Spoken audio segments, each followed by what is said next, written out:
and welcome to the Plant School podcast. I'm Rachel Tenney, and here we learn all about plants, how they work, how to care for them, and it's all taught in a way that anyone from beginner to expert can listen to, understand, and enjoy. So I hope that you will join me in Plant School. Hello and welcome to the Plant School podcast. Before I jump into today's episode about fiddle leaf figs, like I always do, I want to announce our 2 giveaway winners. If you're new here, I do this every single episode where I announce 2 people that have won a free plant courtesy of our sponsor. It's a greenhouse that's local to me. They're breaking out into the e-commerce world, and you can check them out and support them. It would mean so much to me and to them. You can go to onlinegardencenter.store and check out all of the fun plants they have there. Seriously, they're adding more each day. And last time I looked, there were multiple that I was very tempted to buy. So go check them out. It's onlinegardencenter.store. So for my giveaway winners, I choose one person who has left a review on Apple Podcasts, and then another person who has answered the most recent episode's question on Spotify. If you scroll down on this episode, you'll see that there's a fun little question. And all you have to do is answer. It doesn't have to be long. It can be as short as you want it. But if you answer, you are automatically entered in for the next week's giveaway. So for today, I'm actually going to be doing something a little different. I went and explained all of that. I'm not even going to follow it because my Apple Podcasts, again, is not working. This happened to me a few weeks ago. But anyways, we're just going to choose 2 people from Spotify for this week. So 2 people that answered last week's question. And last episode was about using blood and urine as fertilizer, which I must say I had mixed reviews from many of my listeners of, it wasn't really my jam, couldn't listen to much of it, and some people thought it was really cool. But anyways, I asked you guys in the question, would you ever be willing to use blood or urine as a fertilizer? The answers, like the reviews I got, they were very mixed. Some people, actually a lot of people, said no, that they thought it was a little too much, but there were a few of you that said you would. So anyways, I chose randomly 2 of you, and our first winner is Happy Do. They said, this is my 2nd episode on this podcast. This is so interesting. I never would have thought about this. I would definitely try it though. The second random winner that I chose is Karina Jane 19. She said, no, maybe not. It doesn't seem right to me. However, I get why people would use blood, especially as like a binding with earth. And that's a vibe. Smiley face. I love that. It is a vibe, right? And I feel like that's why a lot of people are drawn to the blood one, even though for me, that was personally the one I drew the line on. So Happy Do and Karina Jane 19, if that was you who answered those questions, go ahead and email me at tennyplants, TENNEY plants @gmail.com, and I will get you all set up with your free plant. I just want to say thank you for being here and listening and interacting and answering those questions on Spotify. It's so fun reading them. And for those of you that are listening on Apple Podcasts, be sure to leave a review because there's a very good chance that you could win a free plant on the next episode. All right, so today we're going to be talking about how to care for a fiddle leaf fig. I actually did this care guide forever ago. It was like one of my first episodes, which if you've been listening, you know that they've been unpublished. You can listen to episode 131, and it talks about my podcast if you want to figure out what I'm talking about. But I'm excited to cover it again because I have an in-depth system that I kind of follow when researching that I didn't have back when I first started. So going through this, I was like, man, have I ever learned about this plant? So I'm super excited to share with you. Let's start off with the question of what is a fiddle leaf fig? So the scientific name is Ficus lyrata. The genus name Ficus, it is derived from the Latin name for edible fig, and lyrata means in the shape of a lyre. The lyre as in the instrument, not as in a liar as in someone who never tells the truth. As I said that, I'm like, that's kind of hard to distinguish. I'm sure you knew what I was talking about. But anyways, the shape of the lyre refers to the shape of the plant's leaves. Common names for the fiddle leaf fig is fiddle leaf fig. I should have said common names for the Ficus lyrata. But anyways, one of the most common is fiddle leaf fig, also the banjo fig, and the lyre leaf fig. It is a species of flowering plant in the mulberry and fig family Moraceae. It does produce a milky white sap that can be irritating to your skin. So when you are cutting your fiddle leaf fig, if you are pruning it, or I don't know why else you would be cutting it, maybe you're having an episode of rage, I'm not sure, but you want to wear gloves or just simply use caution when handling it. Not everyone reacts to the sap, but just be aware that it can be irritating for some. So like I mentioned a few seconds ago, the lyre-shaped leaves, they're pretty large, they're dark green, and they are quite thick and leathery. They can get up to 18 inches long, and they have these really prominent veins, and it is an ornamental relative to the edible fig, which is the Ficus carica. Moving on to what they symbolize, some of this symbolism is intertwined with the edible fig. Figs in general, they do symbolize being prolific or having offspring. It can symbolize desire and longevity or a kiss. They are thought to hold the possible powers of divination, fertility, and love. And it's also believed that the leaf of a ficus tree, again, the edible fig, was used to cover Adam and Eve's perceived nakedness from God's eyes in the book of Genesis. So, ficus leaves are actually still used in a lot of both ancient and modern art to modestly cover the genitals of nude figures. And it all kind of traces back to it being used to cover Adam and Eve's nakedness. Another piece of folklore is that both men and women can increase their fertility and overcome sexual incompetence by carrying a small phallic carving made from the Ficus carica, using the Ficus carica's wood. So again, the symbolism comes from a plant a little different from the Ficus lyrata. I couldn't find a whole lot of symbolism tied specifically to the fiddle leaf fig, but it was interesting. I thought it was pertinent to this episode. Moving on to where the fiddle leaf fig originated, it is native to Western Africa, from Cameroon west to Sierra Leone. It does grow in lowland tropical rainforests, and it can grow up to 12 to 15 meters, that's 39 to 49 feet tall. So they can get so big. And fiddle leaf figs, they actually often begin their life as an epiphyte, meaning they grow on top of another plant, and they eventually will develop these aerial roots and grow into what is known as a banyan tree with heights up to 12 meters or 39 feet. So in the wild, when they are growing as an epiphyte, which is very common for them, they are referred to as the banyan fig tree. And when they are outside, it flowers and it fruits, but it will rarely fruit or flower indoors, unfortunately. But if you live in zones 10 through 12, you can grow them outside pretty well.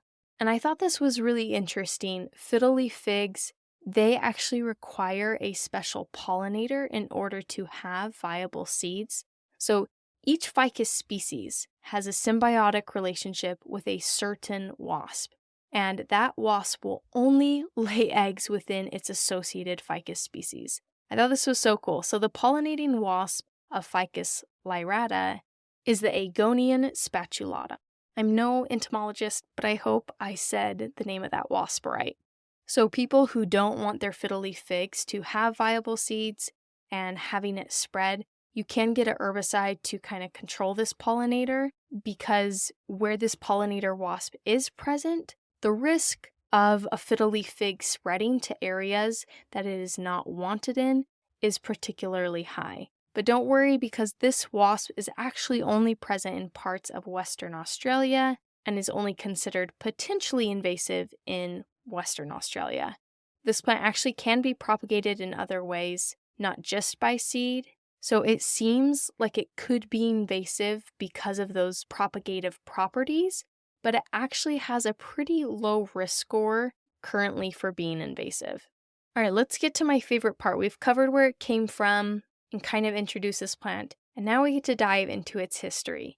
So in its native region, the people that lived around the fiddle leaf fig, they actually have been using it for a long time. So the bark of it has been used for gums or resins and is known to have a social significance because it was used by some cultures in magic rituals. And this was probably relating back to its possible powers of helping with fertility.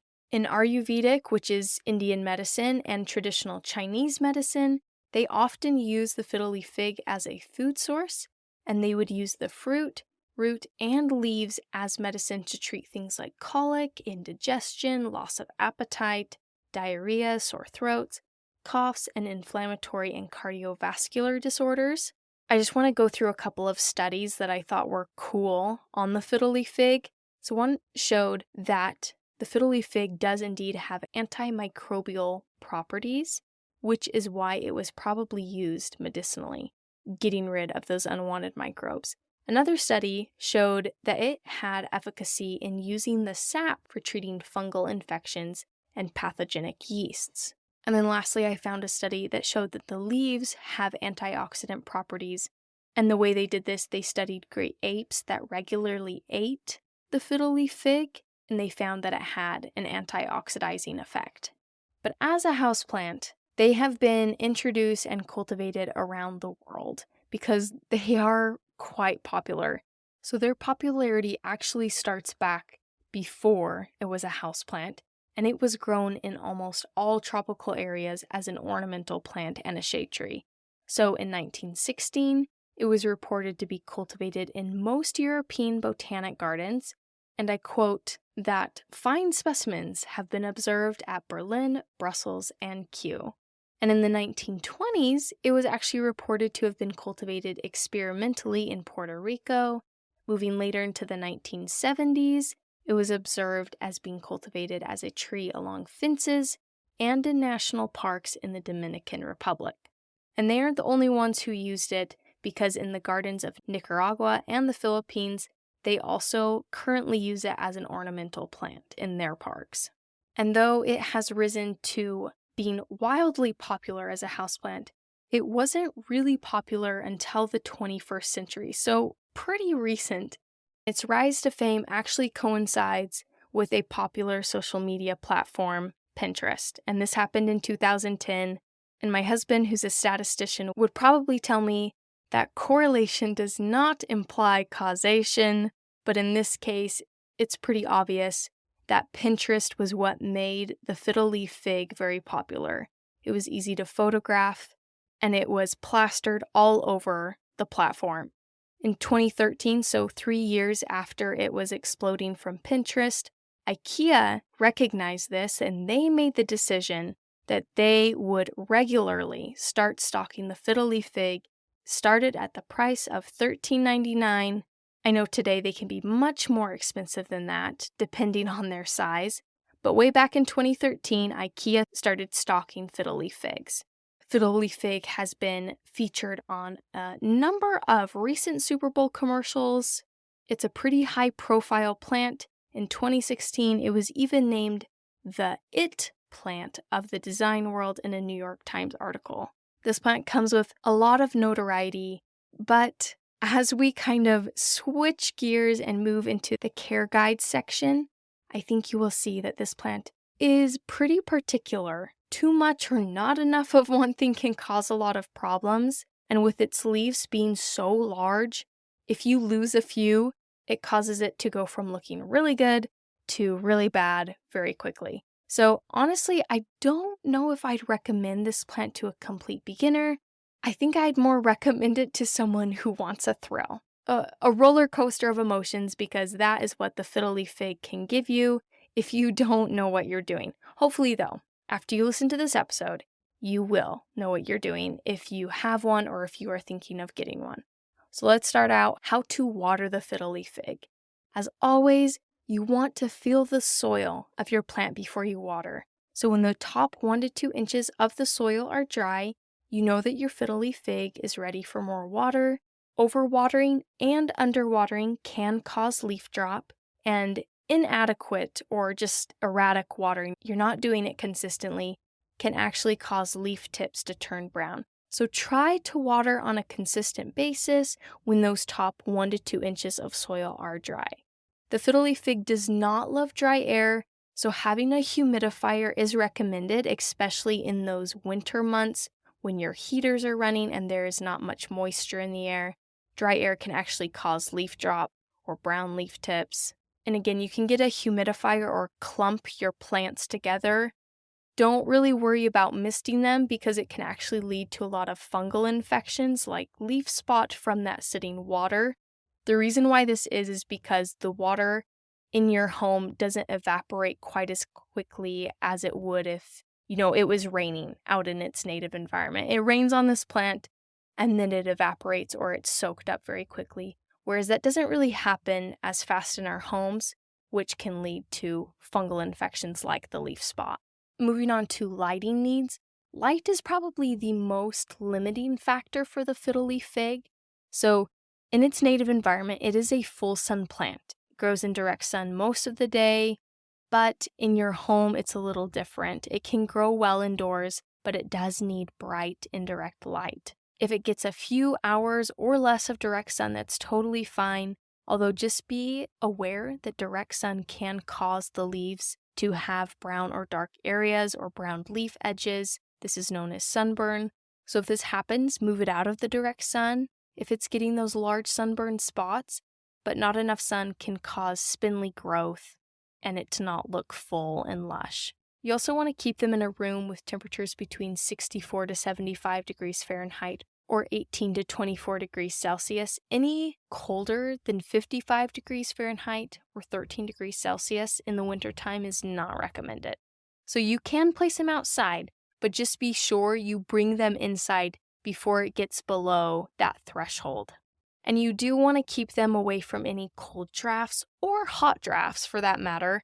Any sort of draft can cause sudden leaf loss. You noticing a pattern? If you do something this plant doesn't like, it'll lose its leaves.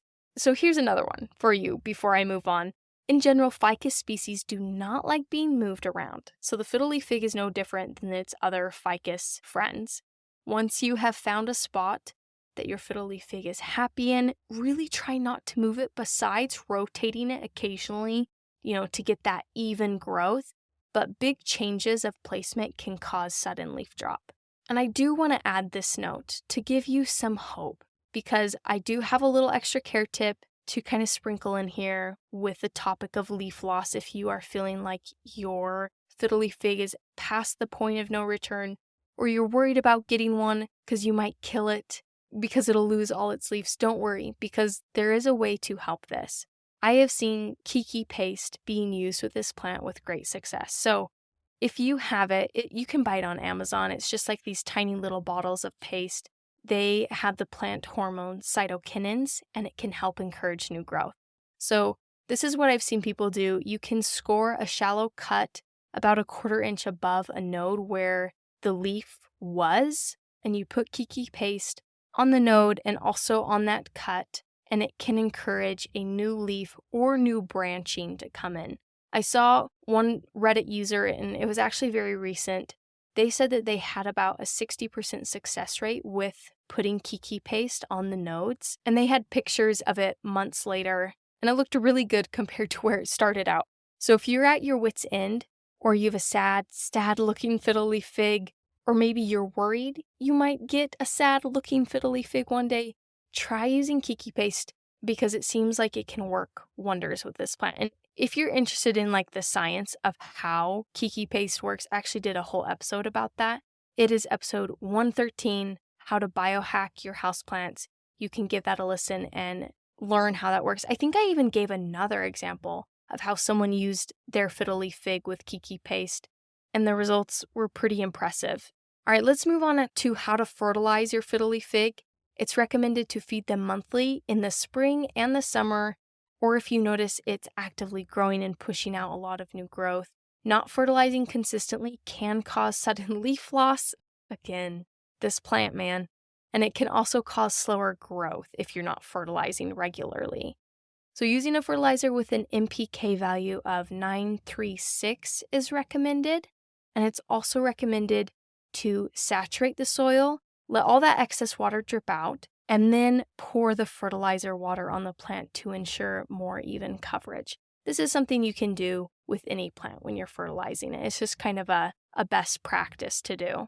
Moving on to repotting one and what kind of soil it likes, they do like to be slightly root bound, and so they can be in the same pot for several years. Repotting is best done in spring when they can bounce back easier, and they do prefer a well-draining soil mix that's high in organic matter. So something like a peat-based soil with some added perlite will work great for your fiddle leaf fig. I've also heard people using orchid bark for their fiddle leaf figs, something that's just well-draining and loose. Moving on to pruning a fiddle leaf fig. So pruning is not required, but it can encourage branching and provide a fuller plant. For example, if it's getting too tall and you want to trim it down, you want to make a cut between nodes or the internode area. And once you've made that cut to the main stem, below the cut, new growth will start to form and make it bushier and more full. And of course, on the topic of pruning, removing any dead leaves or dying leaves is totally fine to do, but it is not advised to remove about more than 10 leaves at a time from a moderately sized fiddle leaf fig just to avoid stressing the plant. All right, let's talk about propagation. Fiddle leaf fig can be propagated in quite a variety of ways. So first, there's division, which is really simple. If you have multiple fiddle leaf figs growing in a pot, you can divide them and place them in different pots. Next, you can propagate them by seeds, and this can be done at any time of year. It's recommended to use a 50-50 mix of moist compost and vermiculite, and you just simply place the seeds on the surface of the soil. No need to cover them, and put a clear plastic bag over that pot to provide a humid environment that still is getting light. And then you place it in a warm spot with indirect sunlight, keep it moist, and within about 6 to 12 weeks, kind of a long time, it will start to have growth. And when you notice that, you can remove the plastic and transplant it to a bigger pot. Just make sure you keep it moist. The third way you can propagate a fiddle leaf fig is by a stem cutting. This is probably the most popular. So you can cut off a stem piece with about, 2 leaves, maybe 3. Dip the bottom end in rooting hormone powder. It's recommended to actually do an angled cut when you're going through this process because it provides more surface area for that rooting hormone powder to stick to, and it also provides more surface area for water to be absorbed. And once you've done that, you can place that cutting in soil or in water, whichever you prefer. Just make sure you keep the soil moist if you've chosen that route. You can place a bag over it to increase humidity and decrease water loss. And in about 4 to 6 weeks, quite a bit shorter than the seed, you should notice roots forming or new growth occurring above. Also, as a note, you may have seen people use leaf cuttings of the fiddle leaf fig, and you can get your leaves to grow roots. But just know that from that point, there's not much that can happen more than that. It's kind of just a dead end. People call them zombie leaves because roots will form at the base of the leaf, but no other new growth will occur. And lastly, last method of propagation is air layering. So to do this, you make an incision all around the stem, like a circular cut, and then dust it with some rooting hormone powder, pack the area with moist peat moss or soil, wrap it all up in plastic wrap and secure it with a string on each end of the plastic wrap. Water when it gets dry, of course, and when the roots have formed, it will take quite a few weeks. Remove it by cutting it from the mother plant and place it in its own container. So that's 4 ways to propagate a fiddle leaf fig. You've got quite a few options. Next, I want to talk about pests. They are prone to mealybugs, thrips, scale, and spider mites on their foliage. So just keep an eye out for all of those. Using neem oil can help. A cotton swab dipped in alcohol to remove them manually, or an insecticide, or washing your plant down in a lukewarm shower can also help get rid of these pests. All right, I have 2 last questions. First one is just kind of a catch-all. It's extra care tips, so not really a question, but here are some tips for you. So since their leaves are so large, it's highly recommended to keep them dust-free with a soft microfiber cloth. When you do this, just make sure to support the underside of the leaf with your free hand as you wipe, so you don't bruise the leaf or bend it too much and cause it to break. I have definitely had that happen. And fiddle leaf figs, they can get quite tall, and they are prone to leaning. So if you do need support for your fiddle leaf fig, you can use a cane and gently tie the cane to the trunk. And last little tip is that the plant is actually toxic to humans, cats, and dogs if you happen to ingest it. You can have oral irritation, it can cause drooling and vomiting, so just be sure to keep it away from curious pets or from curious children, because you definitely don't want those symptoms. All right, last little question. How long does the fiddle leaf fig live for? So in their native environment, it can live between 25 to 50 years. That's pretty good. And in your home, it's a little bit shorter, but don't worry, they've been known to live for up to 15 years or more. That's pretty impressive to me, and I am confident if you follow the advice in this care guide episode, as well as other advice, I'm not the end-all be-all. I am confident that your fiddle leaf fig can live up to 15 years or more.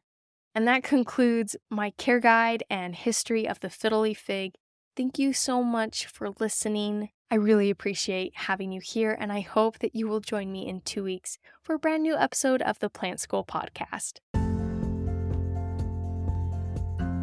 Thank you so much for being here and for listening to the Plant School Podcast. I hope that you will join me for our next episode. And if you would like to support this podcast and keep it going, there's a link down in the show notes of this episode where you can donate to this podcast, and I really appreciate all that help.